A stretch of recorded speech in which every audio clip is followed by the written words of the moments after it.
안녕하세요 여러분. 여러분과 함께하는 쌍티 스마트 상근쌤입니다. 자, 드디어 여러분들이 엄청나게 걱정을 하셨던 육모가 끝났습니다. 자, 육모라 함은 여러분들 처음으로 보는 평가원 출제하는 시험일 텐데요.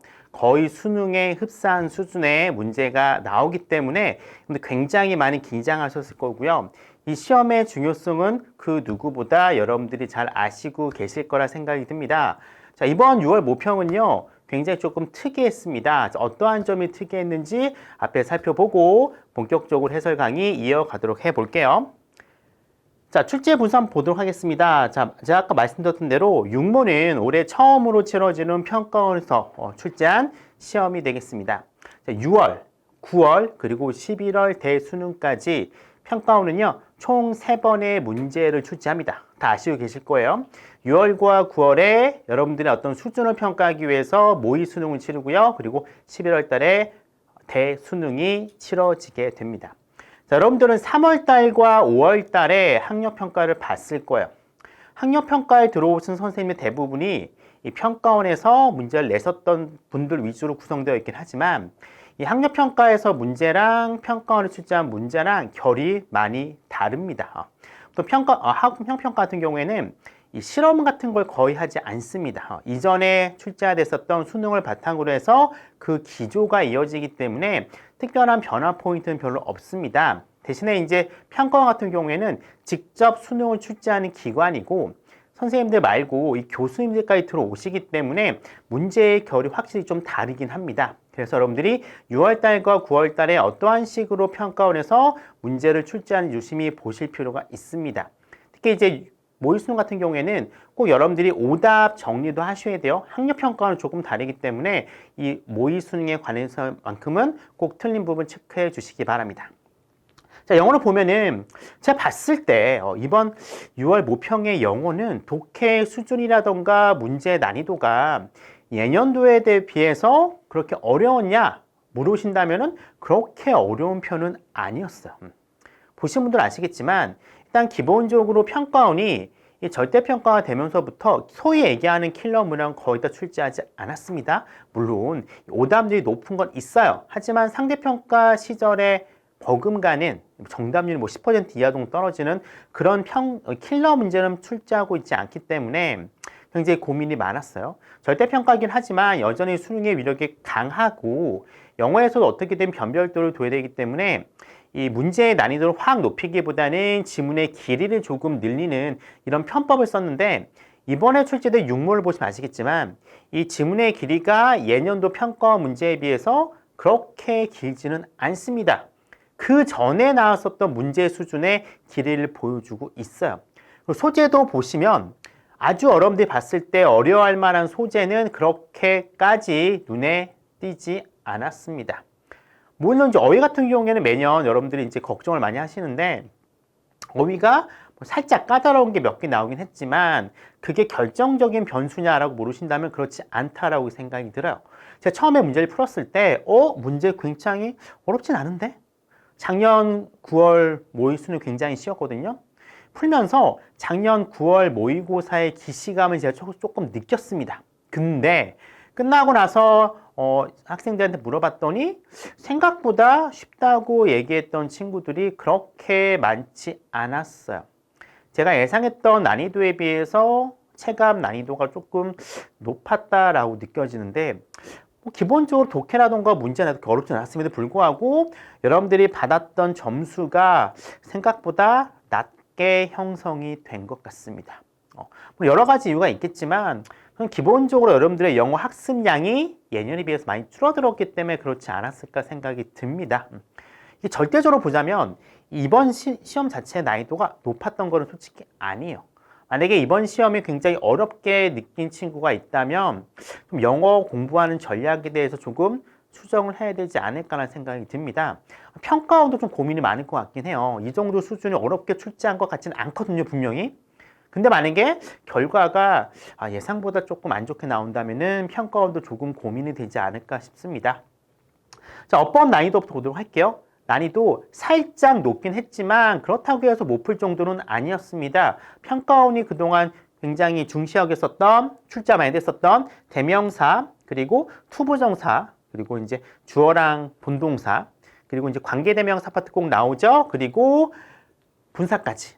주로 이제 평가원에서 많이 출제됐었던 항목 위주로 나왔기 때문에 어법에 대해서 조금 자신감이 있는 친구들이라면은 그렇게 어렵지 않게 좀 문제를 풀지 않았을까 생각이 듭니다. 근데 어법 공부를 제대로 하지 않은 친구 같은 경우에는 다소 어려웠을 수도 있는 문제 수준이었고요.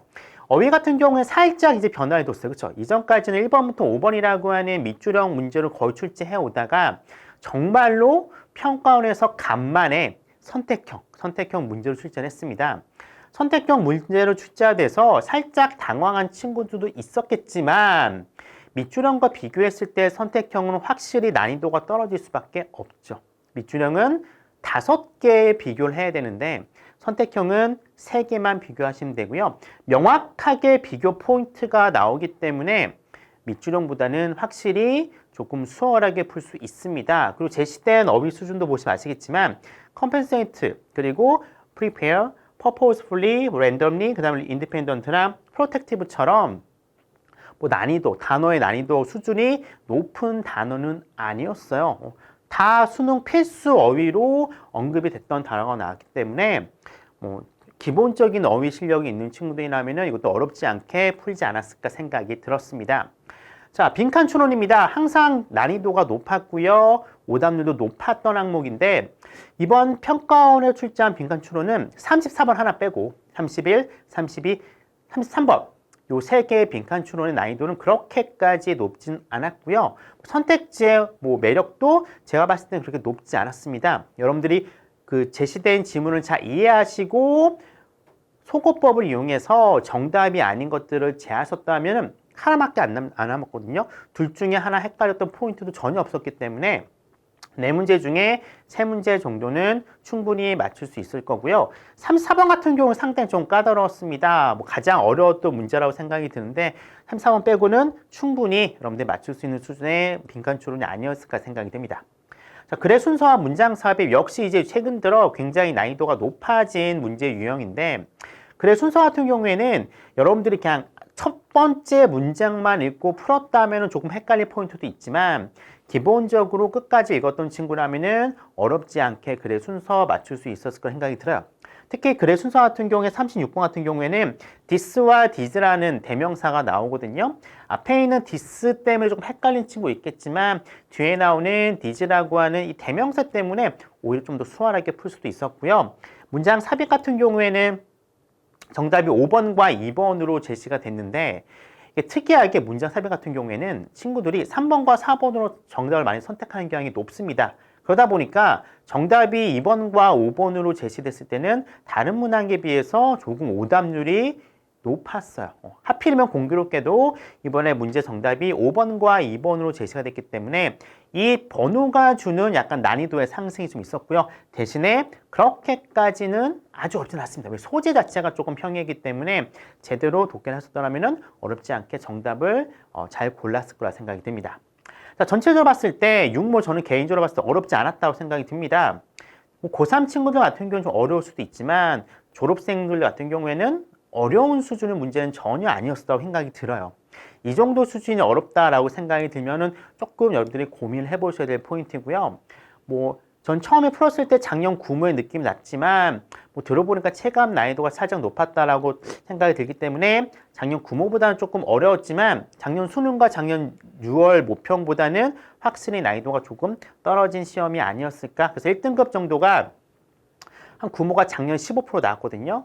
올해 육모 같은 경우에는 저는 개인적으로 한 10에서 12 정도로 보고 싶은데 원래는 문제 딱 수준만 봤을 때는 12% 이상이 나와야 정상이 보거든요. 근데 올해 고3이 3월과 5월달 이 학평의 결과를 봤을 때 3월 달에는 어려웠지만 5월 달 같은 경우는 그렇게 어렵지 않았거든요. 그럼에도 불구하고 1등급이 6% 이상이 안 나왔기 때문에 아무리 재수생이 들어와도 10% 정도까지 나오지 않을까 정도 생각이 듭니다.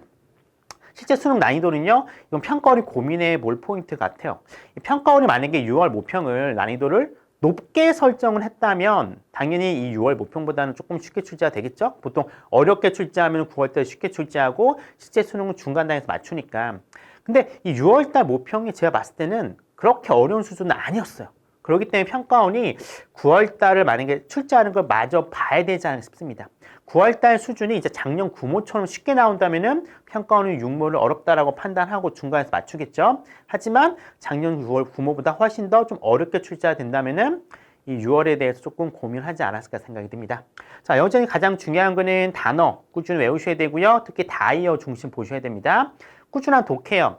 이번 6월 모평 보시면은 이 아주 문장 자체가 복잡한 건 출제가 되지 않았습니다. 하지만 정확하게 세세한 부분까지 이해하신 친구들이라면 쉬웠을 것 같긴 한데 그렇지 못했던 친구들 같은 경우는 특히 이제 스킬에 조금 의존하면서 풀었던 친구 같은 경우에는 생각보다 점수가 나오지 않았을까, 좀 덜 나왔을 것 같아요. 그래서 가장 중요한 거 단어 학습 꼭 해주시고요. 독해, 정확한 독해를 통해서 이 문장이 의미하는 바가 뭔지를요 정확하게 캐치하는 연습을 해 보셔야 될 것 같습니다. 여기까지 6월 모평 전체 출제 분석이었고요. 저는 잠시 후에 실제 문제 풀이를 통해서 찾아뵙도록 하겠습니다. 고생 많으셨습니다, 여러분들.